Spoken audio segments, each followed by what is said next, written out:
सोमवार व्रत कथा।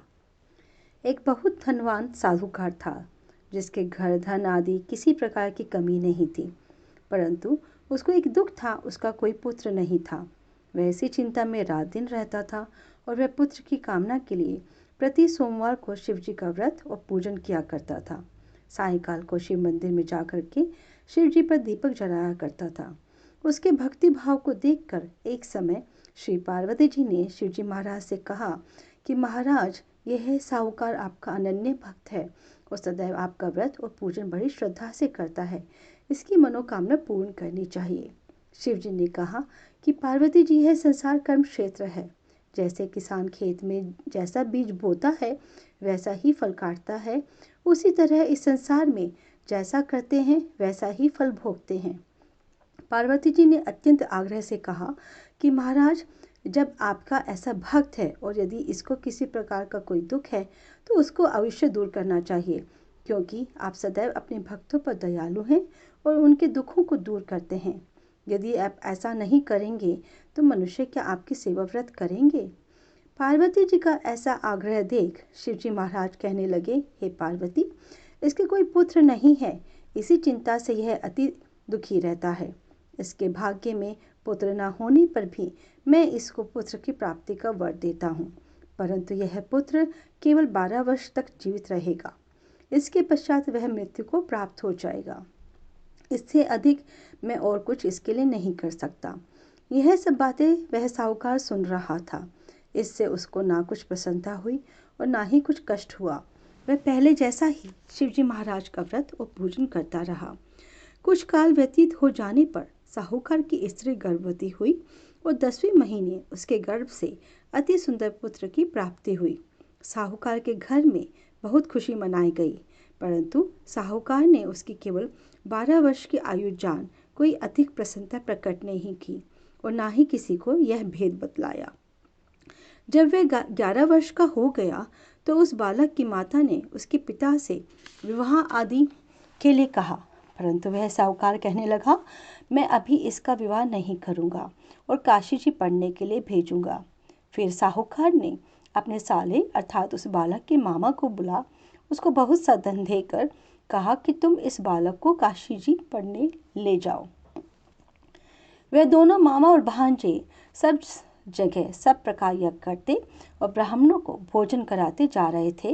रास्ते में उनको एक शहर दिखाई दिया। उस शहर के राजा की कन्या का विवाह था और दूसरे राजा का लड़का जो विवाह कराने के लिए बारात लेकर आया वह एक आंख से काना था। उसके पिता को इस बात की बड़ी चिंता थी कि कहीं वर को देख कन्या के माता पिता विवाह में किसी प्रकार की अड़चन पैदा न कर दें। इस कारण जब उसने अति सुंदर सेठ के लड़के को देखा तो मन में विचार किया कि क्यों ना दुखाव के वर के कपड़े पहना तथा घोड़ी पर चढ़ा दुखाव पर ले गए और बड़ी सुंदरता से सब कार्य हो गए। वर के पिता ने सोचा, यदि विवाह कार्य भी इसी लड़के से करा दिया जाए तो क्या बुराई है।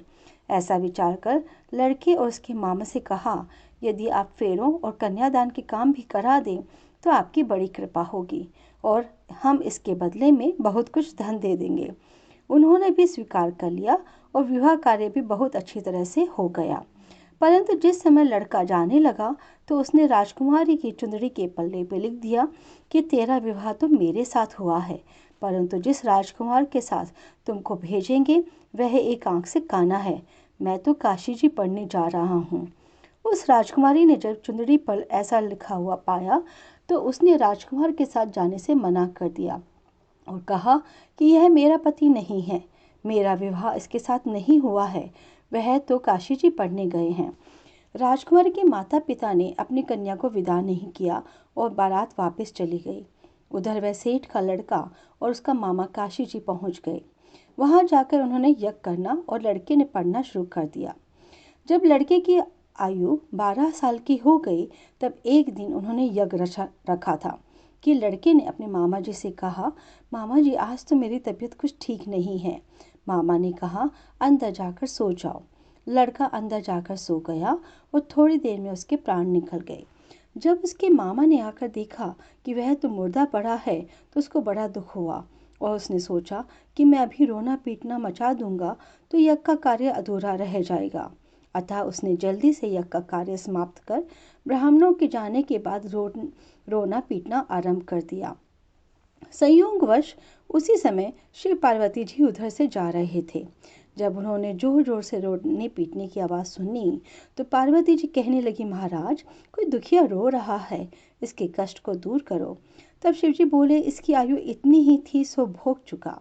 पार्वती जी ने कहा कि महाराज कृपा करके इस बालक को और आयु दो, नहीं तो इसके माता पिता तड़प तड़प कर मर जाएंगे। पार्वती जी के इस प्रकार बार बार आग्रह करने पर शिव जी ने उनको जीवन वरदान दिया और शिव जी महाराज की कृपा से उस लड़का जीवित हो गया। शिव पार्वती जी कैलाश चले गए और तब लड़का मामा उसी प्रकार यज्ञ करते हुए अपने घर की ओर चल पड़े। रास्ते में उसी शहर में आए जहाँ उसका विवाह हुआ था और वहाँ पर आकर उन्हें उस यज्ञ आरंभ कर दिया। तो लड़के के ससुर ने पहचान लिया और उसे अपने घर महल में ले जाकर बड़ी खातिर की। साथ ही बहुत दास दासियों के साथ उसका आदरपूर्वक लड़की और जमाई को विदा किया। जब वह अपने शहर के निकट आए तो मामा ने कहा कि मैं पहले तुम्हारे घर जाकर सबको खबर कराता हूँ। उस समय लड़के के माता पिता अपने घर की छत पर बैठे हुए थे और उन्होंने यह प्रण कर रखा था कि यदि हमारा पुत्र सकुशल घर आ जाए तो राजी खुशी नीचे उतर जाएंगे, नहीं तो छत से ही गिरकर अपने प्राण खो देंगे। इतने में उस लड़के के मामा ने जाकर यह समाचार दिया कि आपका पुत्र आ गया है, परंतु उनको विश्वास नहीं आया। तब उसके मामा ने शपथ पूर्वक कहा कि आपका पुत्र अपनी स्त्री के साथ बहुत सारा धन साथ में लेकर आया हुआ है। तो सेठ ने आनंद के साथ उसका स्वागत किया और बड़ी प्रसन्नता के साथ रहने लगे। इसी प्रकार जो कोई भी सोमवार के व्रत को धारण करता है अथवा इस कथा को पढ़ता या सुनाता है, उसके भी सब दुख दूर होकर उसकी समस्त मनोकामनाएं पूर्ण होती हैं। ओम नमः शिवाय। ओम नमः शिवाय। ओम नमः शिवाय।